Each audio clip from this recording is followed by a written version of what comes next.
What's up दोस्तों, मैं हूं सिद्धांत। आप देख रहे हैं Siddhant India. Welcome back to my new video. आज हम बात करेंगे बॉयकॉट चाइना के बारे में। हमें चाइना के लोगों से कोई प्रॉब्लम नहीं है। चाइना के लोग बहुत प्यारे, बहुत स्वीट होते हैं। जहाँ तक मैंने देखा है, हमारे यहाँ पे बहुत चाइनीज़ लोग हैं। मेरे अपार्टमेंट में भी एक रहता है, बहुत अच्छे है।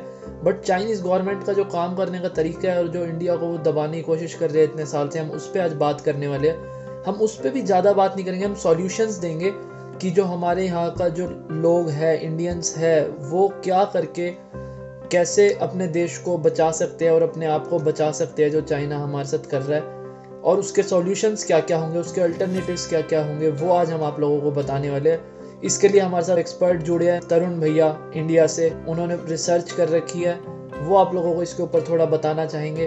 तो चलिए शुरू करते हैं। तो पहला क्वेश्चन हमारा ये है कि पब्लिक ऐसा क्यों करे, उससे हमारे देश को क्या फ़ायदा होगा अगर हम चाइना को बॉयकॉट करेंगे, और हमारी पब्लिक को क्या फ़ायदा होगा इंडिविजुअली अगर ऐसा वो करते हैं। तो इस सवाल का जवाब देने से पहले मैं आपको इंडिया और चाइना के पुराने रिलेशंस के बारे में थोड़ी सी जानकारी देना चाहूँगा। 1954 में पंचशील एग्रीमेंट साइन किया गया था दोनों देशों के बीच में, जिसमें बहुत सारे पॉइंट्स के ऊपर बातचीत की गई थी। मगर जो दो मेन पॉइंट्स थे वो थे नॉन इंटरफेरेंस और पीसफुल कोएग्जिस्टेंस। और उसी टाइम पर ये नारा चल कर के आया था कि हिंदी चीनी भाई भाई।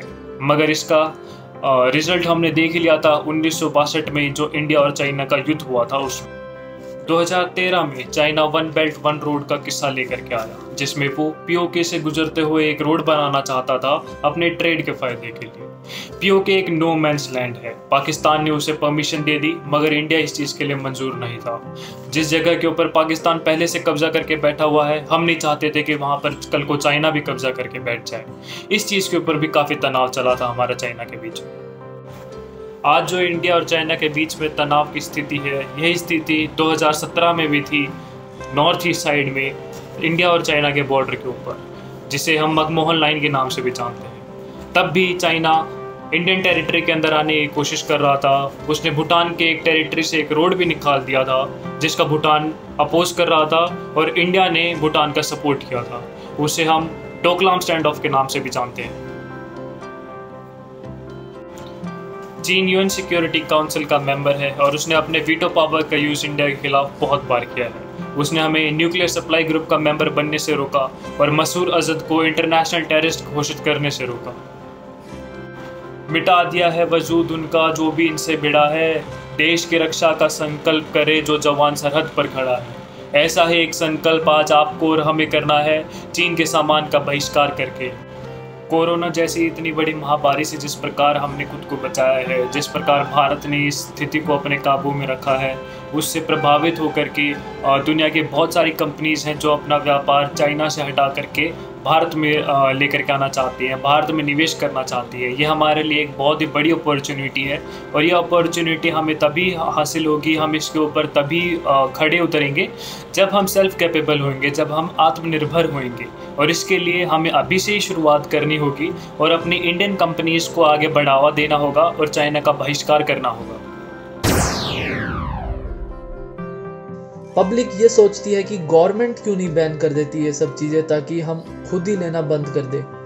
हम ऐसा इंडिविजुअली क्यों करें? इंडिया वर्ल्ड ट्रेड ऑर्गेनाइजेशन का एक मेंबर है, और किसी एक कंट्री के ऊपर बैन इम्पोज कर देने से फॉरेन रिलेशंस उस कंट्री के साथ तो खराब होंगे ही होंगे, बाकी कंट्रीज़ को भी एक रॉन्ग आंसर जाएगा। इंडिया एक डेवलपिंग कंट्री है और हमें बिजनेस की नीड है, हमें कंपनीज की इन्वेस्टमेंट की, अलग अलग कंट्रीज़ हमारे देश में इन्वेस्ट करें, उसकी आवश्यकता है। तो हम कोई एक बैड एग्जांपल नहीं इम्पोज करेंगे दुनिया के सामने एक कंट्री के को ऑफिशियली बैन करके। मगर अगर जनता वो सामान ना खरीदे, हम अगर चाइनीज़ मटेरियल को परचेज नहीं करेंगे, तो एट द एंड हम वही सब हासिल कर लेंगे जो हम चाहते हैं कि गवर्नमेंट बैन इम्पोज करे और उसके बाद हो। क्या ये पॉसिबल है कि जो हम इतना बड़ा क्वांटिटी में सामान लेते हैं चाइना से, उसे हम बॉयकॉट कर सके और उसे एकदम ख़त्म कर सकें इंडिया में? जी हाँ, ये बिल्कुल पॉसिबल है कि हम चाइना को बॉयकॉट कर सकें। मैं आपको याद दिलाना चाहूँगा कि हिंदुस्तान ने 11वीं शताब्दी से घुसपैठ जैसी समस्याओं को झेला है। ब्रिटिशर्स हमारे ऊपर 190 साल राज करके चले गए, मगर उसके बावजूद हम आज विश्व में 5वीं सबसे बड़ी इकोनॉमी के रूप में खड़े हैं। चाइना से आने वाला सामान जो है वो टोटल इंपोर्ट वैल्यू का 19% है, जिसके अंदर मेनली होता है मोबाइल फ़ोन, उसके पार्ट्स, कंप्यूटर, उसके एक्सेसरीज और इंटीग्रेटेड सर्किट जैसी चीज़ें। ये सब देख करके आपको पता चल ही गया होगा कि हिंदुस्तान बहुत तेज़ी से डिजिटल कंट्री की तरफ बढ़ रहा है और हमें इन सब चीज़ों की आवश्यकता भी है। मगर अभी के लिए हम ये सारी चीज़ें अपनी फुलफिल कर सकते हैं दूसरी फ्रेंडली कंट्री से, जैसे कि Japan, south Korea, Taiwan, Australia. हाँ, वैसे ये सही भी है। अगर हम सोचें तो सोचने से इंसान कुछ भी कर सकता है। जैसे हिंदू सोचते हैं वो गाय को नहीं खाएंगे, तो कोई भी हिंदू नहीं खाता। और हम जैसे सोचते हैं कि सिख लोग हैं वो सिगरेट नहीं पिएंगे, तो वो नहीं पीते। और जो जैन लोग हैं वो प्याज तक नहीं खाते। तो अगर हम सोचें, अगर हम चाइना को बॉयकॉट कर सकते हैं तो हम कर सकते हैं, कोई बड़ी बात नहीं है इसमें। तीसरा क्वेश्चन हमारा है, चाइना के सामान के बिना देश कैसे चलेगा हमारा? और कुछ सामान के तो पार्ट्स भी चाइनीज होते हैं, तो हम उससे कैसे डील करें? देखिए, मैं मानता हूँ कि चाइना का सामान सस्ता होता है, मगर उसके लाइफ स्पैन और क्वालिटी के बारे में हम सब जानते हैं। आप अपनी ज़रूरत को पूरी करने के लिए या तो बार बार चाइना का सस्ता सामान खरीद सकते हैं, या फिर आप एक बार पैसा लगा करके भारत में बना हुआ मजबूत सामान खरीद सकते हैं। फैसला आपके हाथ में। अभी तक हमने इंडियन मैन्युफैक्चरर्स को मौका नहीं दिया है, इस वजह से अलग अलग वेराइटीज़, अलग अलग मॉडल्स, इतने सारे ऑप्शंस हमारे पास अवेलेबल नहीं है। मगर एक बार आप उनको मौका देंगे तो हमारे ही देश की इकोनॉमी मजबूत होगी, एम्प्लॉयमेंट बढ़ेगा और आपको अलग अलग वेराइटीज़ और ऑप्शंस मिलेंगे इंडियन मैन्युफैक्चरर्स के। हाँ, ये वैसे सही बात है। अगर हम इंडिविजुअली खड़े होंगे तो मार्केट भी हमारे साथ स्टैंड करेगा, क्योंकि मार्केट वही करता है जो कस्टमर्स को चाहिए होता है। अगर हम नहीं खरीदेंगे चाइनीज़ प्रोडक्ट तो मार्केट अपने आप वो बेचना बंद कर देगा और वो इंडियन प्रोडक्ट्स लाएगा। जैसे अभी हमारे पास बहुत कंपनीज आगे आ रही है जो खाली इंडियन प्रोडक्ट्स बेच रही है। अभी तो ये स्टार्ट है। हमारा चौथा क्वेश्चन ये है कि कुछ लोग कहते हैं हम पबजी नहीं छोड़ सकते, तो उसके बारे में आपकी क्या राय है? मैं मानता हूं कि पबजी का आज के टाइम पर बहुत क्रेज़ है, लोगों ने उसे बहुत पसंद किया है, मगर कुछ फैक्ट्स एंड फिगर्स मैं आपके सामने रखना चाहूँगा, जिसे जानने के बाद शायद आप भी मेरी तरह गेम खेलना छोड़ दें। पबजी मोबाइल के सारे राइट्स खरीद लिए हैं चाइना की कंपनी टेंसेंट गेम्स ने, और उसने 2 वर्जन्स बनाए इस गेम के। चाइना के लिए उसने बनाया एक पेट्रियोटिक गेम जिसका नाम है फोर्स फॉर पीस, और बाकी दूसरा वर्जन जो उसने वर्ल्ड वाइड लॉन्च किया वो था पबजी मोबाइल। $1.9 बिलियन का मुनाफा कमाया है टेंसेंट ने पबजी मोबाइल के थ्रू। तो आप ये सारा मुनाफा चाइना को देने के बजाय आप और कोई गेम प्रेफर कर सकते हैं जो कि चाइनीज़ ना हो। बहुत सारे गेम्स हैं मार्केट में जो चाइनीज़ नहीं है। या फिर आप इंडोर गेम्स खेल सकते हैं, अपने फैमिली के साथ टाइम स्पेंड कर सकते हैं, कैरम खेलिए, लूडो खेलिए। और जब ये पेंडेमिक खत्म हो जाएगा उसके बाद आप अपनी इम्यूनिटी को बढ़ाने के लिए बाहर जाइए, फुटबॉल खेलिए, बास्केटबॉल खेलिए, स्विमिंग कीजिए, साइकिलिंग कीजिए। देखिए, टिकटॉक सिर्फ एक शॉर्ट वीडियो प्लेटफॉर्म है। मेरा मानना है कि आपके जो फॉलोवर्स हैं वो आपके स्किल्स और आपके टैलेंट की वजह से है, ना कि एक शॉर्ट वीडियो प्लेटफॉर्म की वजह से। आप एक नॉन चाइनीज वीडियो प्लेटफॉर्म के ऊपर जाकर के अपना नया अकाउंट बनाएं और वापस टिकटॉक पर आकर के आप वो सारी डिटेल्स शेयर कीजिए अपने फॉलोवर्स के साथ एक शॉर्ट वीडियो में या मैसेज में, और उन्हें कहिए कि आप एक हफ्ते के अंदर अंदर टिकटॉक को बॉयकॉट कर देंगे और उस प्लेटफॉर्म के ऊपर से आपका नया कंटेंट, आपके नई वीडियोस अपलोड होंगी। तो एक हफ्ते का समय बहुत होता है। आपके सारे फैंस, आपके सारे फॉलोवर्स वहाँ से शिफ्ट होकर के आपके उस नए प्लेटफॉर्म के ऊपर आपको सपोर्ट करने के लिए आ जाएंगे। ये मेरा सुझाव है। हमारा 5वां क्वेश्चन ये है, कुछ लोग सोचते हैं कि हमारे पास 7 चीजें मेड इन चाइना है 10 में से, तो क्या हम उन 7 चीजों को फेंक दें? इस बारे में आपकी क्या राय है? जो सामान आप पहले ही खरीद चुके हैं उससे फेंकना अब बेवकूफ़ी होगी। समझदारी इसी में है कि आप आगे से कोई सामान खरीदे तो आप पहले ये पता लगा लीजिए कि क्या कोई इंडियन मैन्युफैक्चरर है जो आपकी नीड्स को, आपकी डिमांड्स को फुलफिल कर सके, तो आप वो सामान खरीदिए बजाय कि चाइनीज सामान के। और कोशिश कीजिए कि आप बहुत कम सामान खरीदें, सिर्फ ज़रूरत के समय ही सामान खरीदिए, क्योंकि आजकल हम चीज़ी एडवर्टाइजमेंट्स के ट्रैप में बहुत जल्दी फंस जाते हैं और ऐसी चीज़ें खरीद लेते हैं जिसकी हमें आवश्यकता भी नहीं होती। हमारा 6th क्वेश्चन ये है, कुछ चीज़ें है जो वो मेड इन चाइना ही ज़्यादा अच्छी है एज़ कम्पेयर टू अगर हम मेड इन इंडिया या फिर मेड इन US कहीं की भी देखें तो उसको हम कैसे डील करें? देखिए, चीनी जो होती है उसे एक मीठा जहर कहते हैं, मगर इसका ये मतलब नहीं है कि वो हमारे शरीर को नुकसान नहीं पहुंचाती है। उसी प्रकार चीनी सामान जो है वो हमारे देश के लिए एक मीठा जहर है। दिखने में हमें वो बहुत ही सस्ते और आई कैचिंग लगते हैं, हमें आवश्यकता नहीं होती, हम तब भी खरीद लेते हैं। ये समय आ गया है कि हम उस जहर से बचें। हम इंडियन मैन्युफैक्चरर्स को मौका दें, हम उनका सामान खरीदें। आज आप कहते हैं कि हमारे पास ऑप्शंस नहीं है। ऑप्शंस इसलिए नहीं है क्योंकि हमने उनको ऑप्शन नहीं दिया है अपना सामान बनाने का। ये वक्त आ गया है कि हम उनको ऑप्शन दें, हम उनको एक चांस दें कि वो अपने अपने प्रोडक्ट्स मार्केट में लॉन्च करें, ताकि और हम उनको सपोर्ट करें। हम सिर्फ और सिर्फ मेक इन इंडिया प्रोडक्ट्स ही खरीदें और आत्मनिर्भर भारत की तरफ अपने कदम बढ़ाएं।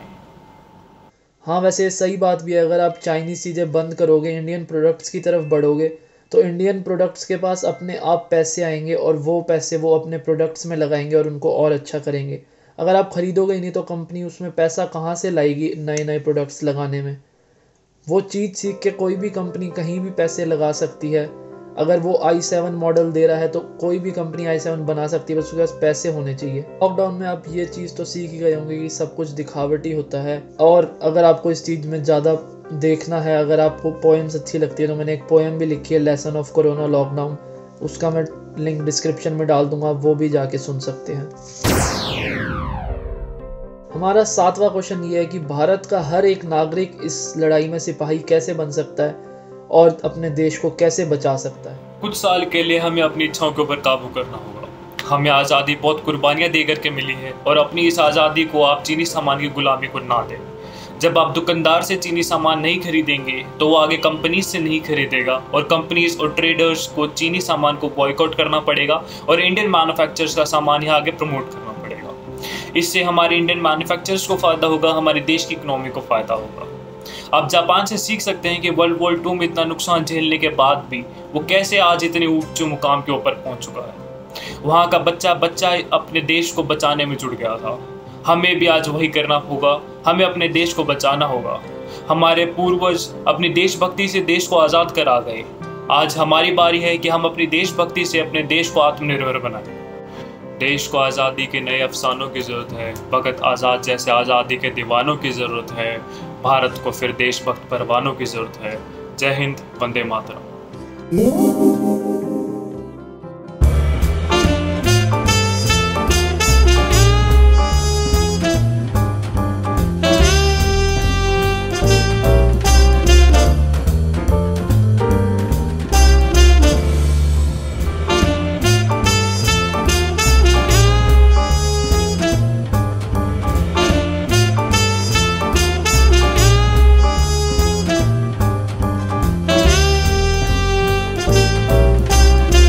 लास्ट में मैं कुछ लोगों को शाउट आउट देना चाहूँगा जिन लोगों ने चाइनीज़ ऐप इंस्टॉल करी है। उन लोगों ने मेरे को इंस्टा पे मैसेज करके बताया है।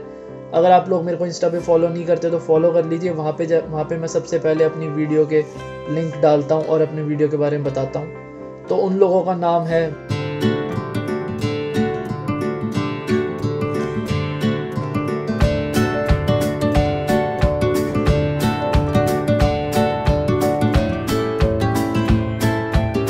बाकी जिन लोगों ने भी ये सब चीज़ें अनइंस्टॉल करी है, चाइनीज़ चीज़ें अनइंस्टॉल करी है, वो आप सब मेरे को कमेंट में बता सकते हैं। मैं आप सब लोगों को कमेंट में शाउट आउट दूंगा। आप सब लोग एक इंस्पिरेशन है और आप लोग बहुत अच्छा काम कर रहे हैं और अपने साथ वालों को भी प्रेरित करें ताकि वो ऐसा काम करे और अपने देश को बचाए। तो इसी के साथ मैं ये वीडियो यहीं पे ख़त्म करता हूँ। Hope you guys like the video. अगर आप लोगों को पसंद आई हो तो वीडियो को लाइक करना मत भूलना। अपने दोस्तों के साथ जितना शेयर कर सको उतना शेयर करना ताकि सब लोगों को ये इन्फॉर्मेशन पता चले और सब लोग आगे आए और अपने देश को बचाने की कोशिश करें।